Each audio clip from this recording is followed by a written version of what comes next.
My mother-in-law took it upon herself to plan my husband's birthday. When we showed up, it was a tribute to his childhood friends and exes. We wanted to remind him of happier times, she said. What he said during his speech changed everything. My mother-in-law, Barbara, had a knack for taking over. Living in Chicago, she was always around, offering unsolicited advice and dropping by unannounced. But when she decided to plan my husband Mark's 35th birthday party without telling me, it felt like a step too far. I found out about the party through a group text Barbara sent to friends and family. Surprise party for Mark. This Saturday at 7 p.m. at Lakeside Banquet Hall, the message read. I was stunned. Not only had she taken over the planning, but she hadn't even mentioned it to me. Trying to keep the peace, I decided to go along with it. Mark, ever the peacemaker, sighed when I told him but agreed to attend. When we arrived at the banquet hall, the first thing I noticed was a large banner that read, Happy Birthday, Mark. A trip down memory lane. The walls were covered with photos from Mark's past, childhood snapshots, high school moments, and college days. At first, it seemed sweet. But as I looked closer, I saw numerous pictures of Mark with his ex-girlfriends and old friends he no longer spoke to. One table even had memorabilia from his previous relationships, love letters, gifts, and trinkets. It felt like a shrine to his past loves. Barbara approached us, beaming. Do you love it? We wanted to remind you of happier times, she said, her eyes gleaming with excitement. Mark's jaw tightened. He glanced at me, his eyes filled with a mix of anger and embarrassment. Taking a deep breath, he walked to the center of the room where a microphone stood. He tapped it, and the room fell silent. Thank you all for coming tonight, Mark began, his voice steady but firm. I appreciate the effort put into this event. However, I need to address something. He paused, scanning the room. While I cherish my past and the experiences that have shaped me, I've moved forward. I'm grateful for my life now, especially for my wife, who has been my rock and partner in every sense. He looked at me, squeezing my hand. Turning to his mother, he continued, Mom, I know you meant well, but this party doesn't reflect who I am today. It's important to honor the present and the people who are part of my life now. Barbara's face turned red. I was only trying to do something nice, she muttered. Mark nodded. I understand, but moving forward, please consult me before planning such events. The room was thick with tension. Some guests shifted uncomfortably, while others nodded in agreement. Mark's old friends and exes looked particularly awkward. After that night, boundaries were firmly established. Barbara became more cautious about involving herself in our affairs without permission. It was a turning point in our relationship with her, one that emphasized the importance of respecting our autonomy as a couple. Reflecting on it now, I realize how crucial it was for Mark to stand up that day. It not only set the tone for our future interactions with Barbara, but also reinforced our unity as husband and wife. Family dynamics can be challenging, especially when dealing with overbearing relatives. But asserting boundaries and communicating openly can lead to healthier relationships and mutual respect. After that night, things were quiet. Too quiet. Barbara didn't say much in the days that followed the party. She didn't call, didn't show up like she usually did. At first, I thought maybe the message had finally landed. Maybe she got it. But nope. About 2 weeks later, she invited us over for dinner. Mark was hesitant, but he said, let's just go, keep things civil. I didn't argue. I wish I had. When we walked into her house, it felt off. The lights were low, candles on the table, and soft jazz playing in the background like we were at some strange date night restaurant. And then I saw them. Seated around the table were 4 of Mark's old high school friends, including Tina. Tina wasn't just any ex. She was the one Barbara had always liked, the perfect one. She never stopped mentioning, even years after we were married. Oh! Surprise! Barbara said, walking out of the kitchen, wiping her hands on a floral apron like we were in some sitcom. I thought it would be fun to reconnect. Mark's face froze. I felt my stomach drop. Tina was in town, Barbara added, and I just thought, well, you kids had such a spark back then. I couldn't believe what I was hearing. Mark stayed calm. He always did. But I could see his jaw clenching. We sat down for dinner. It was quiet at first. Then Tina started in. Remember when we all went to Lake Geneva and you made us paddle all the way to the island? She laughed. God, I miss those times.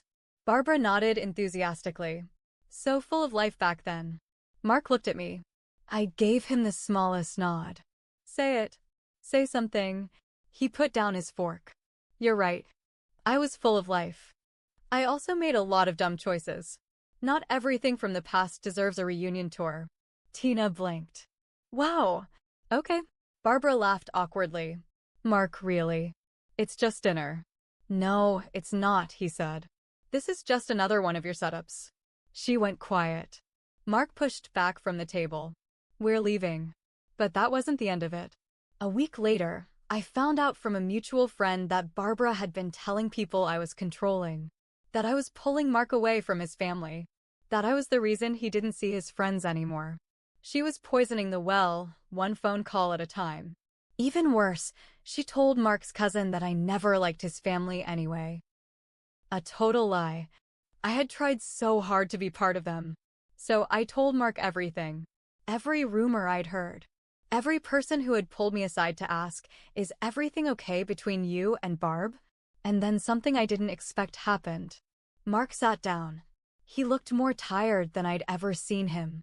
I think my mom's trying to sabotage our marriage, he said. That hit me hard. Not because I didn't already suspect it, but because he finally said it out loud. I thought maybe we'd seen the worst. I was wrong. 3 days later, a letter arrived. Handwritten. Pages and pages.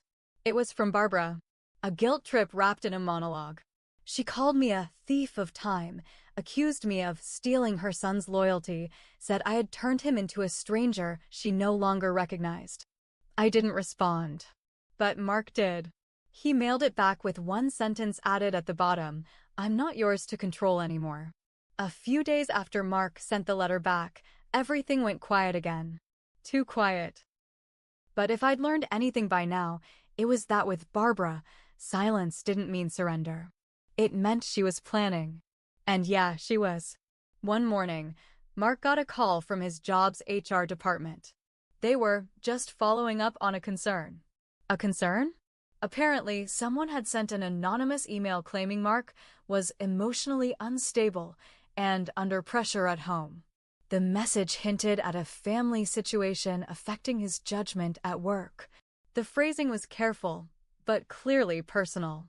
Mark was furious. Only one person would pull this, he said. Only one person even knows enough to word it like that. He confronted her. She denied it, of course. Said she was shocked someone would say such horrible things about her son. He didn't believe her. But here's the thing. Barbara didn't stop there.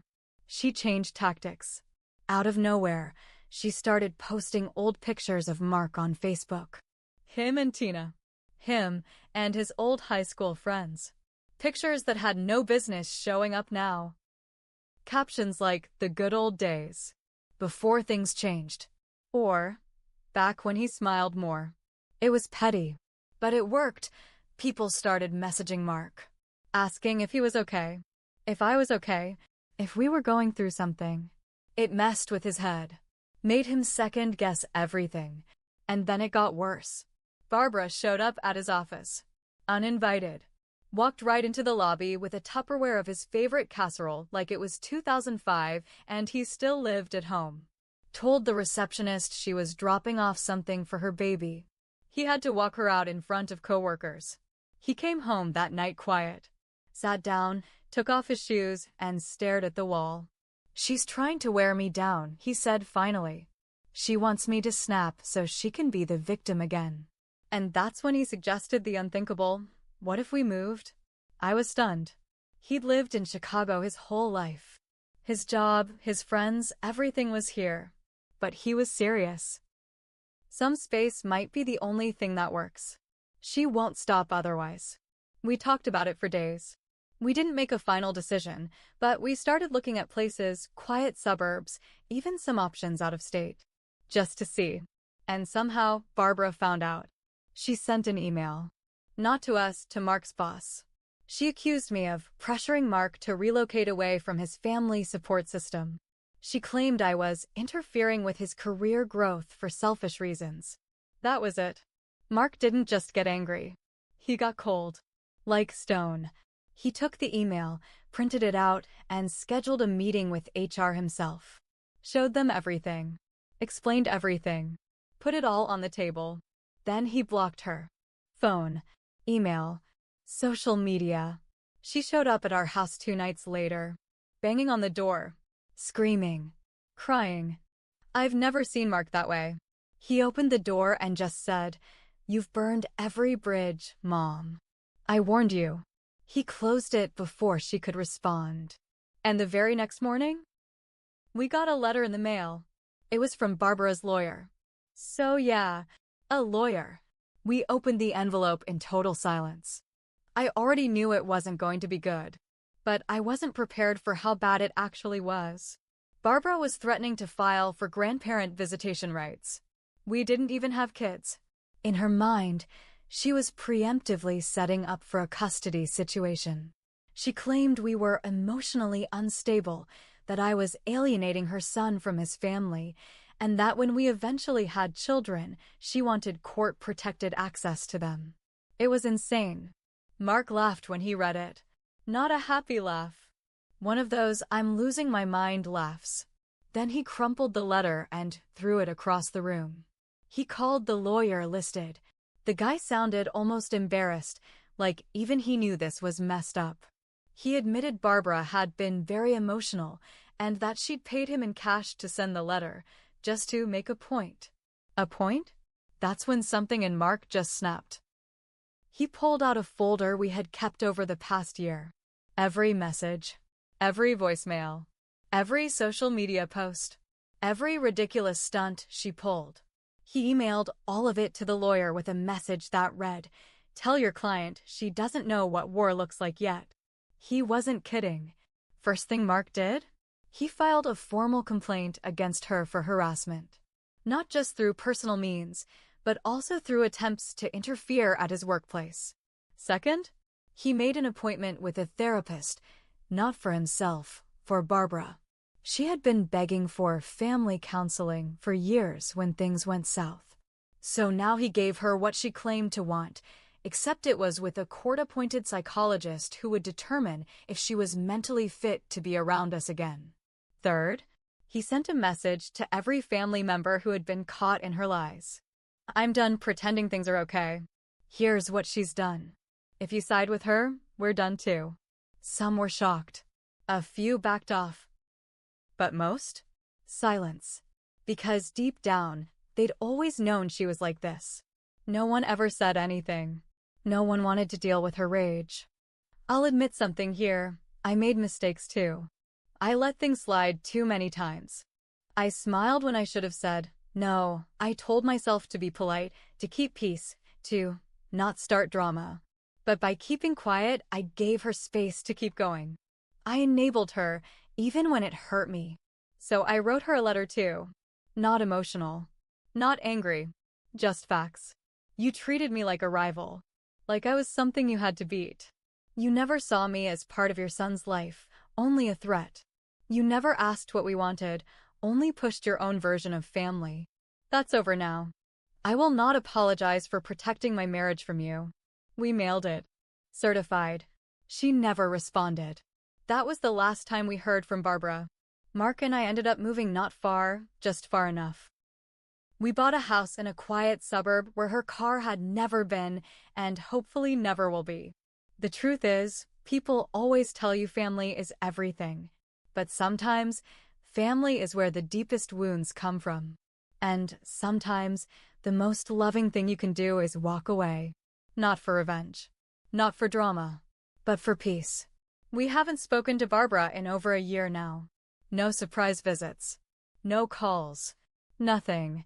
Mark still keeps that crumpled letter in his desk drawer, the one from her lawyer. He says it reminds him what we survived. And me? I just keep living my life, grateful we finally chose each other over the chaos. No more old photos. No more fake dinners. No more war. Just peace, the kind we fought for. The kind we earned.